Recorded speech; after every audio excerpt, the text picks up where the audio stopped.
Hello friend, मैं शुभम आर्या स्वागत करता हूं आपका ही अपने YouTube channel learning platform SK foundation tutorial पर।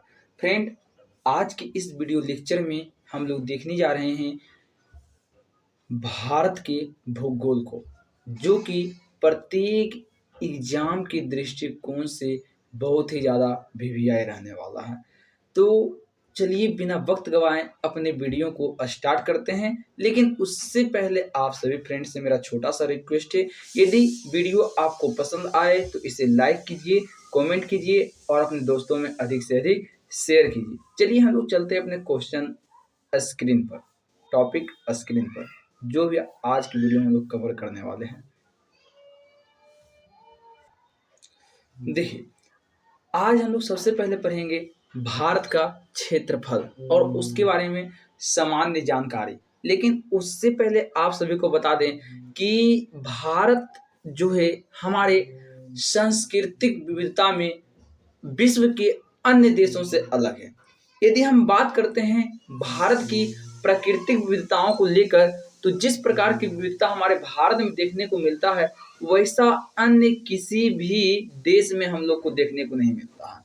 भारत में आप चाहे जिस मौसम का अनुभव लेना चाहते हैं वो ले सकते हैं। हमारे जो महान दार्शनिक थे, जो मैक्स मुलर साहब हैं, वो भारत के भ्रमण किए और उन्होंने खुद अपने पुस्तक में लिखे हैं कि भारत के जैसा प्राकृतिक विविधताओं वाला देश कोई नहीं है। और भारत अपने सांस्कृतिक क्षेत्र में बहुत ज्यादा आगे है। भारत का एक राज्य बिहार, बिहार का एक जिला वैशाली विश्व का सबसे पहला गणराज्य माना जाता है। तो सोच सकते हैं कि भारत अपनी समृद्धि के कारण कितना प्रसिद्ध है। और आज हम इसी प्राचीन भारत के, ठीक ना, इसी भारत के से संबंधित भौगोलिक क्षेत्र का हम लोग क्या करने वाले हैं, अध्ययन करने वाले हैं। तो देखिए, सबसे पहले हम लोग देखते हैं भारत की क्षेत्रफल के बारे में, ठीक ना। थोड़ा माइक हम अपना यहाँ सेट कर लेते हैं थोड़ा सा, ताकि हमें पेन को पकड़ने में आसानी हो। तो देखिए, हम लोग देखेंगे सबसे पहले आज भारत के क्षेत्रफल और सामान्य जानकारी। यदि आपको बताएं हम कि भारत का जो क्षेत्रफल है वो कितना है, ठीक ना, तो भारत का क्षेत्रफल की दृष्टि से जो है भारत विश्व का 7वां स्थान रखता है। क्षेत्रफल की दृष्टि से भारत विश्व का कौन सा स्थान रखता है, 7वां स्थान रखता है। लेकिन आप बोलेंगे कि अच्छा हमको ये बताइए कि इससे पहले कौन है। तो इससे पहले के लिए हम आप सबके लिए एक सामने मजेदार ट्रिक लाए हैं, रुक चीन अब आ भारत, रुक चीन अब आ भारत। ये ट्रिक आप यदि याद रखते हैं तो आप विश्व के क्षेत्रफल की दृष्टि से 7 बड़े देशों का नाम आसानी से याद रख सकते हैं। रुक चीन यानी रूस से क्या हो जाएगा, हमारे पास रूस हो जाएगा, ठीक ना। यानी पहले क्षेत्रफल की दृष्टि से पहले नंबर पर कौन आता है, तो रूस आता है। क्षेत्रफल की दृष्टि से पहले नंबर पर कौन सा देश आता है, रूस आता है। दूसरा है कनाडा, ठीक ना, को से क्या हो जाएगा, कनाडा, ठीक ना। दूसरा क्या है, कनाडा। और तीसरा क्या है, चीन है। तीसरा क्या है, चीन है। क्षेत्रफल के दृष्टिकोण से यदि पूछे विश्व का तीसरा देश कौन है, चीन है। फिर अब ओ से क्या हो जाएगा हमारा, अमेरिका। और बो से क्या हो जाएगा, ब्राजील। और से क्या हो जाएगा, ऑस्ट्रेलिया। और सौ से क्या होते हैं, मतलब कि बहुत से भारत तो है ही। यानी हम यदि एक मजेदार ट्रिक को याद रखते हैं, रुक चिन्ह अब आ भारत, तो हमको विश्व का 7 बड़े देश क्षेत्रफल के दृष्टिकोण से बहुत ही ज्यादा आसान हो जाता है याद करना। और यहां से एग्जाम में क्वेश्चन पूछता है कि क्षेत्रफल के दृष्टिकोण से विश्व का पहला देश कौन है, क्षेत्रफल के दृष्टिकोण से विश्व का दूसरा देश कौन है। तो इसको याद रखना थोड़ा कठिन था, लेकिन हम क्या किए हैं, एक मजेदार ट्रिक दे दिए हैं। तो इस ट्रिक के माध्यम से आप आसानी से क्या कर सकते हैं, इसको याद रख सकते हैं। और यदि हम लोग जनसंख्या के दृष्टिकोण से देखें, ठीक ना, जनसंख्या, लेकिन हाँ, हम जो यहाँ जनसंख्या के दृष्टिकोण से देखेंगे वो 2011 के जनसंख्या के अकॉर्डिंग देखेंगे, ठीक ना, 2011। तो जनसंख्या के दृष्टिकोण से पहले नंबर पर जो देश है अभी 2011 की जनसंख्या के दृष्टिकोण से, वो चीन है, ठीक ना। लेकिन अब ऐसा अनुमान लगाया जा रहा है कि अभी 2024 है और ये जनसंख्या के दृष्टिकोण से भारत पर प्रथम स्थान ग्रहण किया है ना। तो यहाँ पर हमें कुछ कन्फ्यूजन होता है, लेकिन कन्फ्यूजन की कोई बात नहीं है। हम लोग यदि अभी के अकॉर्डिंग देखें तो पहला नंबर पे हमारा भारत आता है, और 2011 की जनसंख्या के अकॉर्डिंग देखते हैं तो पहला नंबर पे हमारा चीन आता है, ठीक ना। और देखिए तीसरा नंबर पर कौन है, अमेरिका है। तीसरा नंबर पर कौन है, अमेरिका। अब हम लोग बात करते हैं भारत की उत्तर से पूर्व, ठीक ना, यानी ऊपर से नीचे कितना लंबाई है और इधर से इधर कितना लंबाई है, ठीक ना, मतलब कि पूर्व से पश्चिम कितना लंबाई है। तो यदि हम लोग बात कर लेते हैं उत्तर से दक्षिण, ठीक ना, उत्तर से दक्षिण की यदि हम लोग बात करते हैं तो भारत का कुल लंबाई कितना है उत्तर से दक्षिण। ऊपर आपको दिशा का देखिए, मानचित्र में आपको दिशा का नॉलेज होना अति आवश्यक है। यदि आप दिशा का नॉलेज आपके पास नहीं है तो समझिए आप मानचित्र में कुछ नहीं कर सकते हैं। मानचित्र में दिशा का नॉलेज क्या है, होना अति आवश्यक है ना। मानचित्र में दिशा का नॉलेज क्या होना चाहिए, अति आवश्यक होना चाहिए। जैसे आपको बता दें कि कोई भी मानचित्र लीजिए और तो उसमें ऊपर की ओर जो होता है वो क्या होता है, उत्तर, ठीक ना। ऊपर क्या है हमारा, उत्तर हो जाता है, ऊपर की ओर क्या हो जाता है, उत्तर, ठीक। और नीचे की ओर क्या हो जाएगा, दक्षिण। और इधर साइड क्या है, पूर्व है। और इधर साइड क्या है, पश्चिम है। तो आपको इसका नॉलेज क्या होना चाहिए, अति आवश्यक होना चाहिए, है ना। ऊपर उत्तर, नीचे दक्षिण। और आपको एक मजेदार बात बता दें कि मानचित्र में जो होता है उत्तर और दक्षिण को बहुत अधिक मान्यता दिया गया है। अब ऐसा क्यों, हम ऐसा क्यों समझते हैं कि मानचित्र में उत्तर और दक्षिण को अधिक मान्यता दिया गया है। तो देखिए हुआ क्या करता था पहले भौगोलिक खोज में, हम लोग सबसे पहले जो है भौगोलिक खोज का प्रारंभ किए थे वो कंपास के माध्यम से किए थे। और उससे भी बेहतर यदि बताएं तो चुंबक, चुंबक में दो ध्रुव होता है, उत्तरी ध्रुव और एक दक्षिणी ध्रुव। चुंबक को यदि हम लोग स्वतंत्र पूर्व लटकाते हैं तो वो सतह उत्तर और दक्षिण की दिशा में टहरता है, और इससे हम लोग को आसानी से दिशा की जानकारी प्राप्त हो जाता है। चाहे वो कोई सा भी क्षेत्र हो, चाहे वो आसमान हो, चाहे वो समुद्र के नीचे यदि हम हो, चाहे वो सिंपल स्थान पर हो, कोई सामान्य स्थान पर हो, मैदान में, तो वहाँ यदि मेरे पास चुंबक है तो हम लोग क्या कर सकते हैं, उत्तर और दक्षिण की जानकारी हम लोग आसानी से प्राप्त कर सकते हैं। इसलिए मानचित्र में जो है उत्तर और दक्षिण को मतलब कि अत्यधिक मान्यता दिया गया है ना।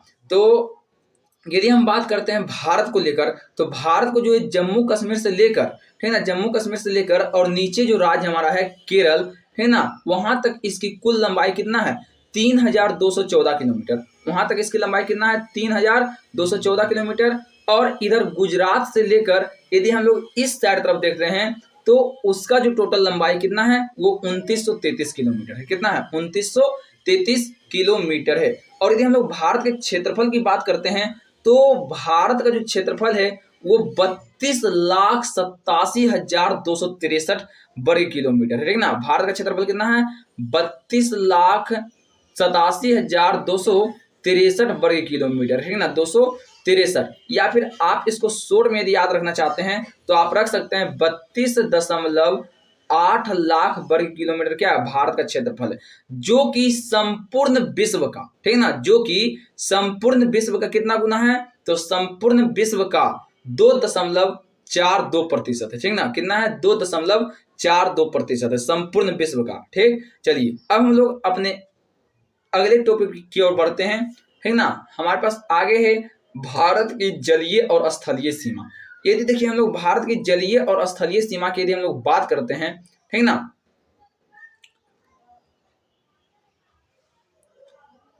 तो देखिए स्थलीय सीमा कहने का मतलब क्या हुआ, हम भारत से स्थल मार्ग के द्वारा किस किस देश में जा सकते हैं। तो जिस मार्ग के द्वारा हम लोग स्थल मतलब कि जिस देश में जाने के लिए हम लोग स्थल का प्रयोग करते हैं वो हमारा स्थलीय सीमा हो जाता है। और यदि हम लोग समुद्र का प्रयोग करते हैं, जल का प्रयोग करते हैं तो हमारा जलीय सीमा हो जाता है।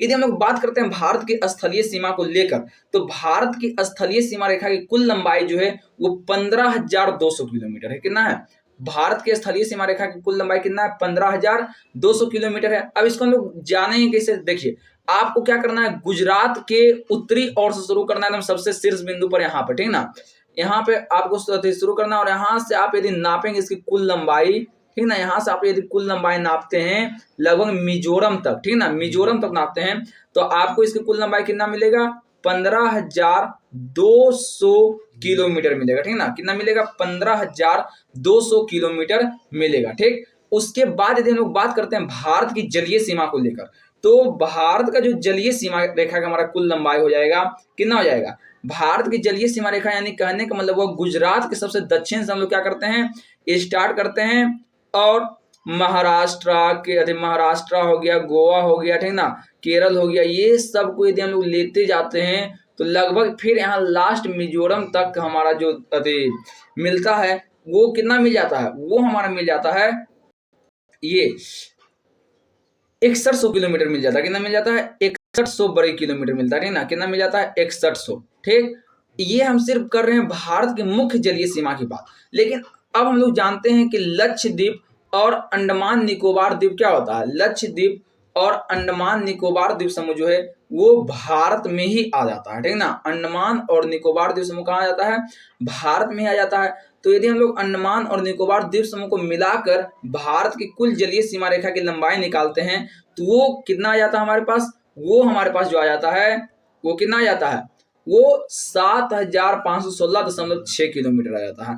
7516.6 किलोमीटर आ जाता है। अब देखिए यहाँ पर जो है बहुत सारे स्टूडेंट के मन में सवाल रहता है कि सर हमको ये बताइए कि वह कौन सा मतलब राज्य है, वह भारत का कौन राज्य है जिसका जलीय सीमा है।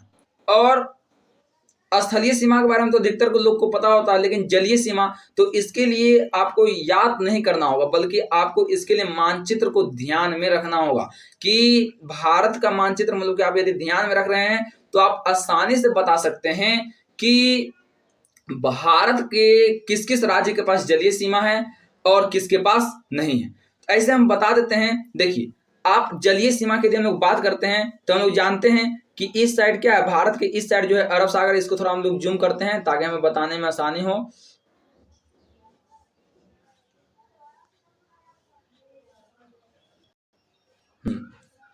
देखिए, अब यहाँ पे यदि हम लोग बात करते हैं तो इस साइड क्या है हमारा?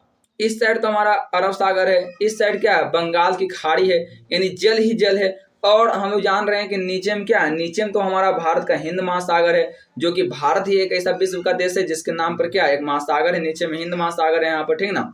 तो हम लोग यदि बात करते हैं जलीय सीमा कि भारत के किस किस राज्य के पास जलीय सीमा है, तो आप देखिए, आप क्या जान रहे हैं कि ये जो हमारा क्षेत्र ये क्या है? गुजरात है, यानी गुजरात के पास क्या है? जलीय सीमा है, ठीक ना। गुजरात के जस्ट नीचे क्या आ जाता है हमारे पास? तो गुजरात के जस्ट नीचे हमारे पास आ जाता है क्या चीज? महाराष्ट्र।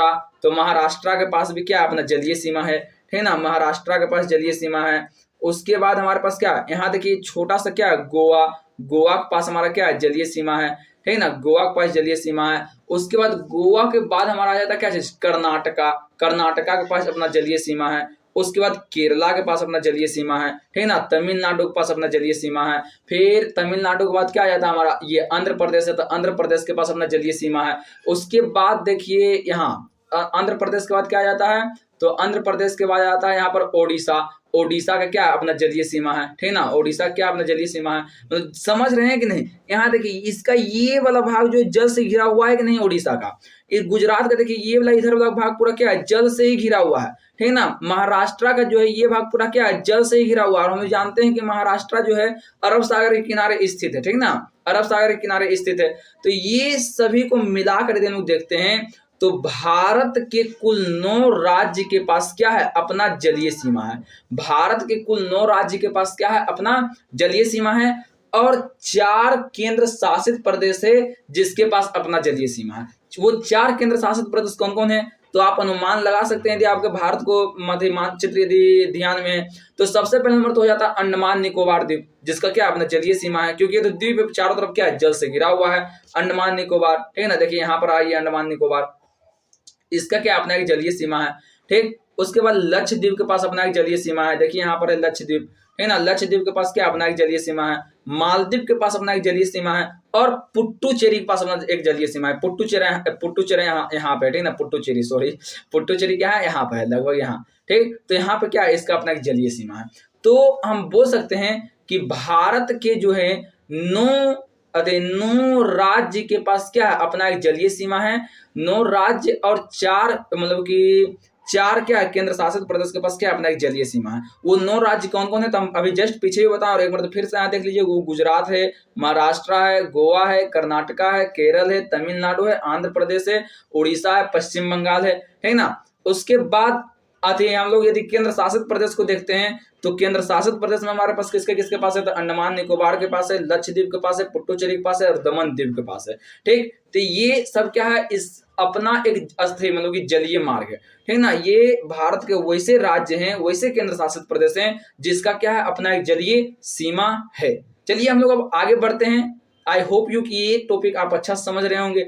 यदि आपको जहां समझ में नहीं आ रहा है तो आप हमें कमेंट सेक्शन में बता सकते हैं, ताकि हम प्रत्येक का कमेंट को पढ़ता हूँ ठीक ना, और उसके प्रत्येक का सॉल्यूशन देने का पूरा कोशिश करता हूँ। और हाँ, यदि आपको इसका पीडीएफ नोट्स चाहिए तो आप हमारे टेलीग्राम चैनल से ज्वाइन हो सकते हैं। हमारे टेलीग्राम चैनल का जो लिंक है हमारे यूट्यूब चैनल के अबाउट सेक्शन में दिया गया है। ठीक, वहां से आप क्या कर सकते हैं, ज्वाइन होकर इस पीडीएफ को फ्री में प्राप्त कर सकते हैं। चलिए हम लोग अब आगे बढ़ते हैं। अब हम लोग देखते हैं थोड़ा भारत की स्थिति और विस्तार के बारे में। भारत की स्थिति और विस्तार के बारे में तो देखिए, भारत की स्थिति और विस्तार को समझने के लिए आपको अक्षांश और देशांतर का पूरा पूरा ज्ञान होना चाहिए। हालांकि भारत की यदि हम लोग स्थिति की बात करते हैं, थोड़ा मैप को हल्का जूम कर लेते हैं, ठीक ना, जहां तक संभव है। हाँ देखिए, ये हमारा क्या है, ग्लोब है। तो भारत के हम लोग क्या देख रहे हैं, स्थिति और विस्तार। तो भारत की स्थिति और यदि हम लोग विस्तार को देख रहे हैं तो हम लोग इस वीडियो में आपको पहले ही बता चुके हैं कि भारत के भूगोल को देखेंगे। आपको पता होना चाहिए कि हमारे वैज्ञानिकों ने, ठीक ना, हमारे जो वैज्ञानिक हैं वो हमारे ग्लोब पर या पृथ्वी पर बोल सकते हैं काल्पनिक रेखा का क्या किए हैं, काल्पनिक रेखा के बारे में बताए हैं, ठीक ना।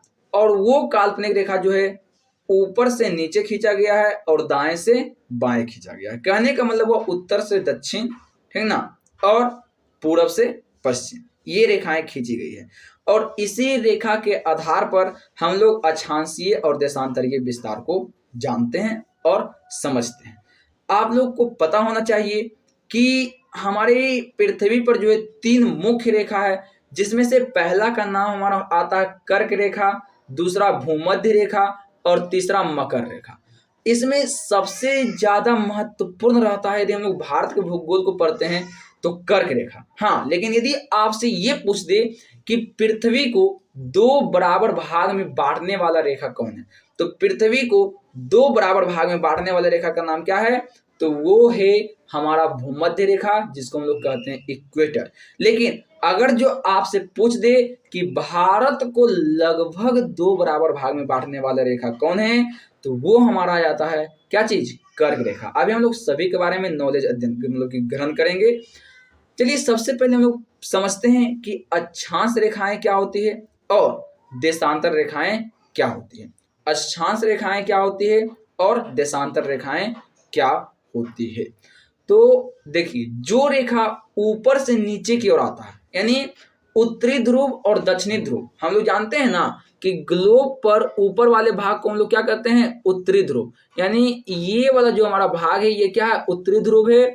और नीचे वाला जो भाग हमारे पास आ जाता है उसको हम लोग क्या कहते हैं, दक्षिणी ध्रुव कहते हैं। आप लोग को एक मजेदार चीज ये भी बता दें कि हम लोग उत्तरी ध्रुव को स्थल गोलार्ध भी कहते हैं, ठीक ना, और दक्षिणी ध्रुव को हम लोग क्या कहते हैं, जल गोलार्ध भी कहते हैं। ऐसा क्यों, तो आप इस चित्र के माध्यम से आसानी से समझ सकते हैं ऐसा क्यों कहते हैं। देखिए, दक्षिणी ध्रुव में क्या अत्यधिक पानी ही पानी है, ठीक ना, इसलिए इसको हम लोग क्या कहते हैं, जल गोलार्ध कहते हैं। और उत्तरी ध्रुव में पानी के स्थान पर सबसे ज्यादा क्या स्थल है, इसलिए हम लोग उत्तरी ध्रुव को स्थल गोलार्ध कहते हैं। तो अब हम लोग समझते हैं देशांतर रेखाएं किसे कहते हैं, तो वे रेखाएं जो उत्तरी ध्रुव और दक्षिणी ध्रुव को मिलाता है उसको हम लोग कहते हैं देशांतर रेखाएं। यानी हम लोग इसका इंग्लिश बोलेंगे तो इंग्लिश में क्या बोलेंगे, लॉन्गिट्यूड लाइन, ठीक ना। यानी लॉन्गी, आप इसको इंग्लिश के माध्यम से आसानी से प्राप्त कर सकते हैं, ऐसे इसका उच्चारण सभी जगह अलग अलग होता है, ठीक ना।